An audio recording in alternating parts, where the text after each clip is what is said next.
गो more deep का मतलब होता है कि अपने अंदर गहरे उतरो, बहिर्मुखी मत रहो, संसार का चिंतन करना बंद करो।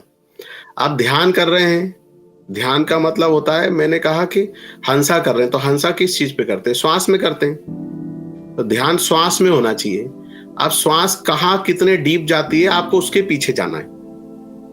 अब ध्यान करते हुए संसार का चिंतन चल रहा होता है, कोई कोई ऑफिस आ गया, कोई व्यक्ति आ गया, परिवार आ गया, बच्चा आ गया, पत्नी आ गई, किराना नहीं भरा वो आ गया विचार, इसका बिल नहीं भरा वो आ गया विचार। तो गो हाँ। का मतलब ही वही होता है कि जिस केंद्र में कहा उस केंद्र में आप गहरे जाओ और गहरे उतरो, है ना? जो आप श्वास ले रहे हो वो श्वास कितनी डीप कहाँ जा रही है, कितने गहरी जा रही है, तो उसमें आप ब्रह्मांड में गहरे उतरो, पिंड में गहरे उतरो।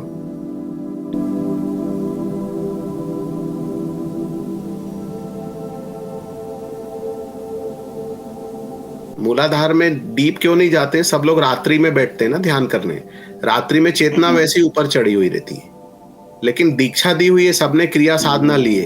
अगर आप सुबह क्रिया करोगे और उस समय मूलाधार में ध्यान करते हुए हंसा का जाप करते हुए श्वास में आप हंसा करोगे, मूलाधार में ध्यान करोगे, तो आपको डीप, इतना डीप जाते आएगा कि बहुत से लोगों की ये कंप्लेंट रहती है कि हम उसके बाद शवासन में लुढ़क जाते हैं और फिर ऐसा लगता है हम ऑफिस टाइम पे जा पाएंगे कि नहीं जा पाएंगे। तो ये सूत्र पता होना चाहिए। जब हमने कोर्स किए थे सबको बताया था कि किस समय चेतना कहां पर होती है।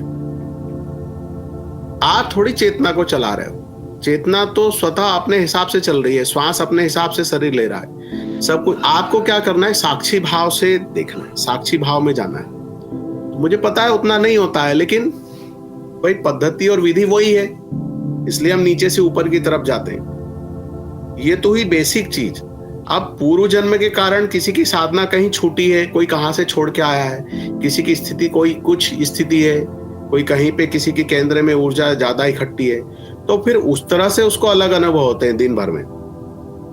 क्रिया करने के बाद में एक बार उसने क्रिया कर ली, 3 राउंड किए, 3 क्रिया की उसने सुबेरे, और फिर दिन भर उसको अलग ही तरह की अनुभूति आएगी। क्रिया दीक्षा लेने के पहले की बात नहीं कर रहा हूं, क्रिया दीक्षा लेने के बाद उसके किसी एक केंद्र में ज्यादा उसको ऊर्जा महसूस होगी। तो किसी को, मैं इसलिए नहीं बोलता हूं, आदमी उस पर फोकस करने लग जाता है। किसी को क्रोध ज्यादा आ सकता है, किसी को रोना ज्यादा आ सकता है, किसी को काम वासना ज्यादा सता सकती है, किसी को भूख ज्यादा लग सकती है, किसी को नींद ज्यादा आ सकती है, बार बार दिन भर नींद ही आते रहेगी, किसी को दिन भर भूख ही लगते रहेगी। तो ये सब हिडन चीजें हैं। ये गुरु इसलिए नहीं बताता है क्योंकि आप उसी में फंस जाओगे, फिर बोलोगे ये अच्छा है क्या गुरुजी, ये बुरा है क्या?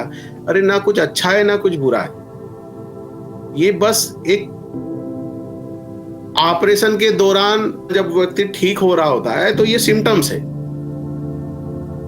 वे ऑपरेशन हो गया, घाव भरेगा, टाके काट दिए, अब वो घाव भरेगा तो कुछ दिन का डॉक्टर बोलता खुजली चलेगी, वहां पे खुजाना नहीं, पपड़ी नहीं निकालना।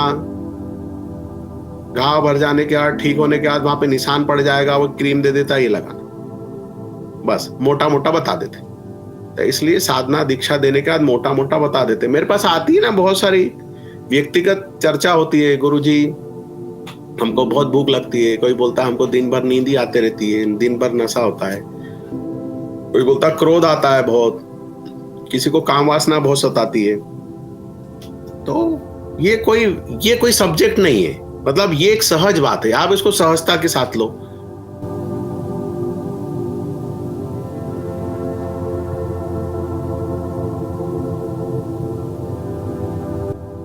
अब आप उसको संधि काल को सुबह और शाम को, बेसिक चीज हम समझते हैं कि सूर्य उदित हो रहा है पर्टिकुलरली वो टाइम, तो रात विदा हो रही है और दिन शुरू हो रहा है, उसको संधि काल कहा। शाम के समय सूरज अस्त हो रहा है, अंधकार आ रहा है, दिन अस्त हो रहा है, तो वो संधि काल, वो पीरियड साधना के लिए बोला। लेकिन जब आप और आगे जाओगे, संतों के मुख से सुनोगे तो बोलते हर क्षण संधि काल है। बड़े बड़े महात्माओं से पूछो, बोलेंगे संधि काल क्या होता है? हर क्षण, ये सांस ले रहे हो और सांस छोड़ रहे हो, दो चीजें मिल रही है ना, एक घट रही है और एक चीज दूसरे में प्रवेश कर रही है। सांस लेने और सांस छोड़ने के बीच का जो समय है उसको संधि काल कहा है। उस संधि काल में प्रवेश कर जाओ आप, तो उतना नहीं समझता है तो कहते संधि काल में साधना करो।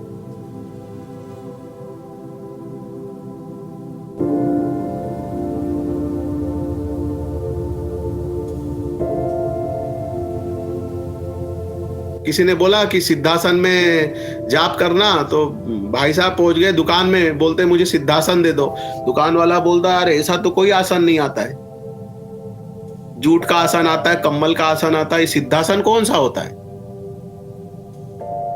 कोई बाजू में खड़ा था, उसने बोला भैया जिस आसन में बैठ के आप जप करते हो, जिसमें आप ज्यादा समय तक बैठ सकते हो, वही सिद्धासन है।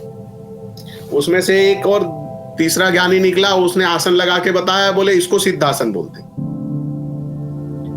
वास्तव में बोले सुखासन है, ये सिद्धासन है, पद्मासन है, ये वज्रासन है।